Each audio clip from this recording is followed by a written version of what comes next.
ओम गणेशाय नमः। बोलिए भगवान शिव की जय हो, बोलिए माता पार्वती की जय हो। आप सभी माताओं और बहनों को करवा चौथ की हार्दिक शुभकामनाएं। करवा चौथ का व्रत स्त्री के प्रेम, त्याग और अखंड सौभाग्य का प्रतीक होता है। तो आज हम इस वीडियो में सुनेंगे करवा चौथ की पावन व्रत कथाएं। जो भी मेरी बहनें और मेरी प्यारी माताएं जो भी करवा चौथ का व्रत कर रही हैं, तो आप व्रत कथा का रसपान जरूर करें, क्योंकि व्रत कथा के बिना अधूरा माना जाता है व्रत। इसलिए कथा को आप संपूर्ण सुने, कथा को बीच में ना छोड़ें। तो एक बार प्रेम से बोल दीजिए, माता पार्वती की जय हो, करवा चौथ माता की जय हो। तो आइए सुनते हैं भगवान शिव और माता पार्वती के चरणों का ध्यान करते हुए करवा चौथ की पावन व्रत कथा। एक बार हिमालय की कन्या पार्वती जी अपनी सखियों के संग कैलाश पर्वत पर बैठी हुई थी।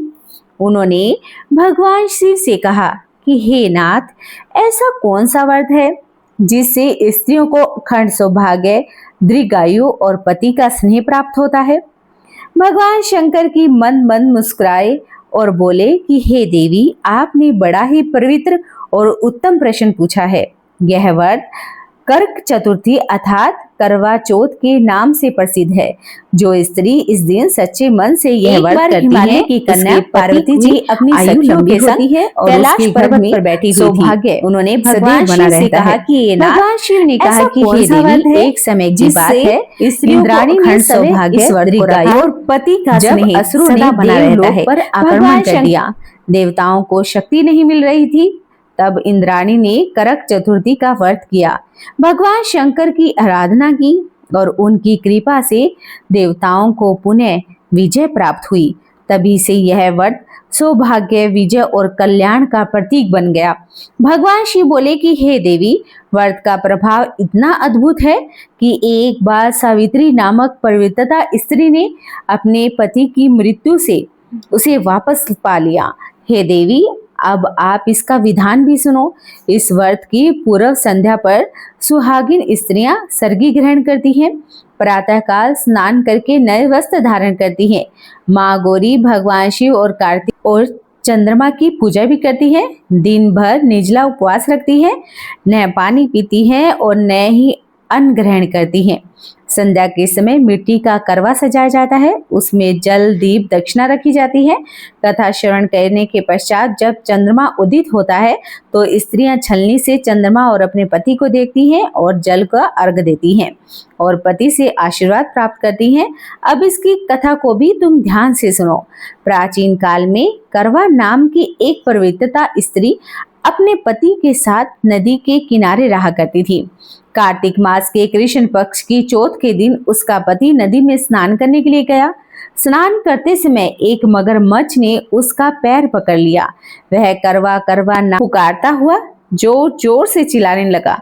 उसकी आवाज को सुनकर उसकी पत्नी दौड़ कर आई और उसने मगरमच्छ को कच्चे धागे से बांध दिया। मगरमच्छ को बांधकर वह यमराज के यहाँ पर पहुंच गई और यमराज से बोली कि हे भगवान, मगरमच्छ ने मेरे पति का पैर पकड़ लिया है, इसलिए पैर पकड़ने के अपराध में आप अपने बल से उस मगरमच्छ को नरक में ले जाओ।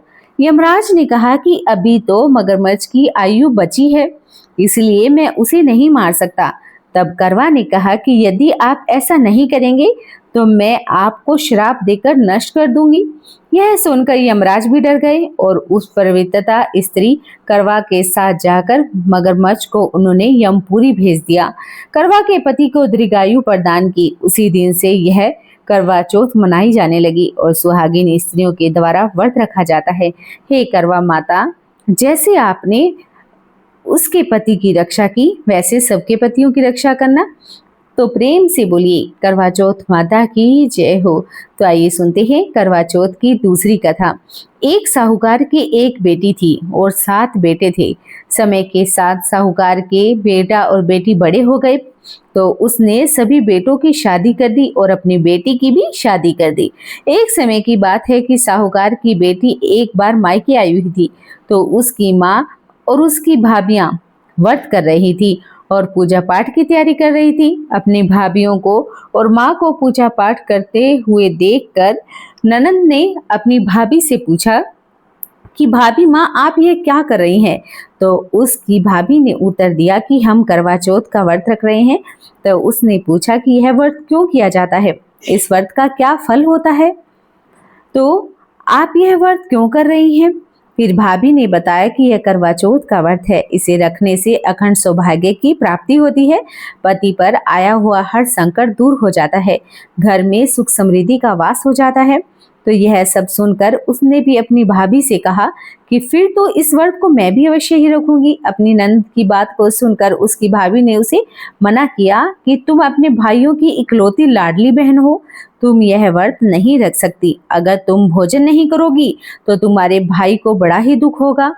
पर वह तो अपनी जिद पर अड़ी गई, मैं तो इस व्रत को अवश्य ही करूंगी। उसके भाई उसे बहुत प्रेम किया करते थे। जब भी वह घर आती अर्थात जब भी वह मायके आती तो उसके भाई उसके साथ ही भोजन करते। तो उस दिन उसने भी करवा चौथ का व्रत रख लिया। सारा दिन निराहार भूखी प्यासी रही। शाम को जब उसके भाई घर पर आए तो अपनी बहन को बोले कि बहन आओ भोजन कर लेते हैं।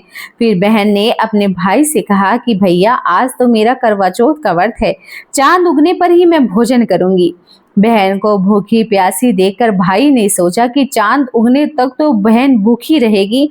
तो एक भाई ने दिया जलाया, दूसरे भाई ने छलनी लेकर उसे ढक दिया और नकली चांद दिखाकर बहन से कहने लगे कि बहन आओ चलो चांद निकल आया है, आओ चांद को अर्घ दे लो। यह देखकर बहन अपनी भाभीयों से बोली कि भाभी माँ चांद निकल आया है, आओ चांद को अर्घ दे लेते हैं। फिर भाभियां बोली कि ननद जी यह तो आपका चांद निकला है, हमारा चांद तो रात को निकलेगा।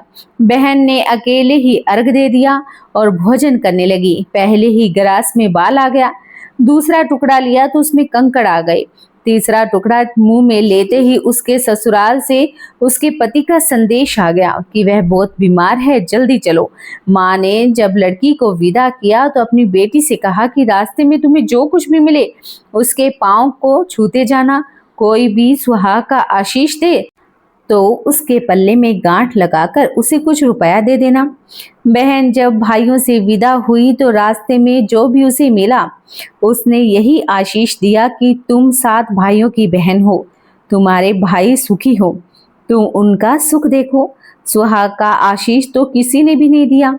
जब वह ससुराल पहुंची तो दरवाजे पर उसकी छोटी ननद खड़ी हुई थी। वह उसके भी पैर को छूने लगी तो उसने कहा कि सुहागिन रहो, दूधो नहाओ पूतो फलो।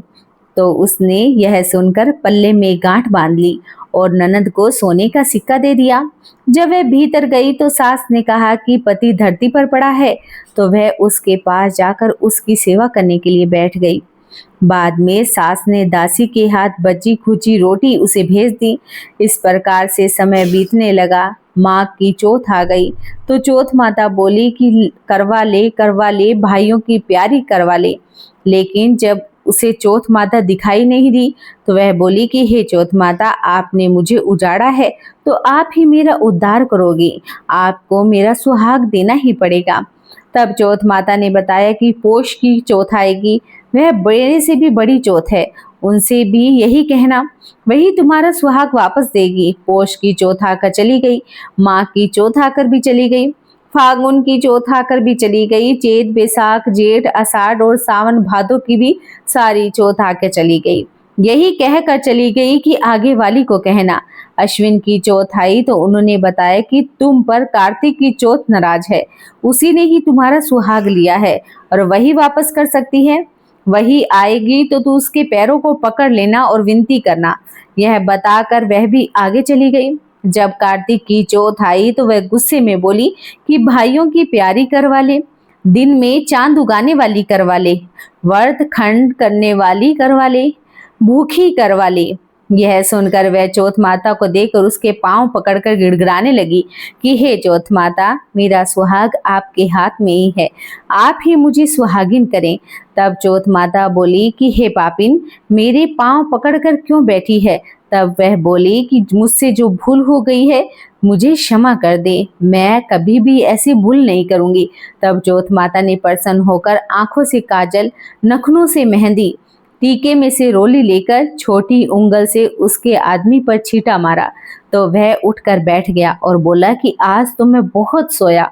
फिर उसकी पत्नी बोली कि क्या सोया, मुझे तो 12 महीने हो गए, अब जाकर चौथ माता ने मेरा सुहाग लौटाया है। तब उसने कहा कि जल्दी से माता का पूजन करो। जब चौथ माता की कहानी सुनी और करवा पूजन भी किया तो प्रसाद खाकर दोनों पति पत्नी चौपड़ खेलने लगे। नीचे से दासी आई, उसने उन दोनों को चौपड़ पासे खेलता हुआ देखा तो उसने सास जी को बता दिया। तब से सारे गांव में यह प्रसिद्धि हो गई कि सभी स्त्रियां चौथ माता का व्रत करें तो उनका अखंड सौभाग्य रहेगा। हे चौथ माता, जिस तरह से साहूकार की बेटी को सुहाग दिया उसी तरह से सबको सुहागिन रखना। कहानी कहने वाले, सुनने वाले, सब ओंकारा भरने वाले सबकी मनोकामनाओं को पूर्ण करना। बोलिए चौथ माता की जय हो। अगर आपको हमारे इस YouTube चैनल की एक कथा पसंद आई हो तो आप चैनल को सब्सक्राइब करना बिल्कुल भी ना भूलें। वीडियो को लाइक और शेयर जरूर कर दें। आपसे हाथ जोड़कर प्रार्थना है कि जो भी इस कथा को सुन रहे हैं कमेंट में जरूर लिखें। जय हो चौथ माता की, जय हो विनायक जी महाराज की।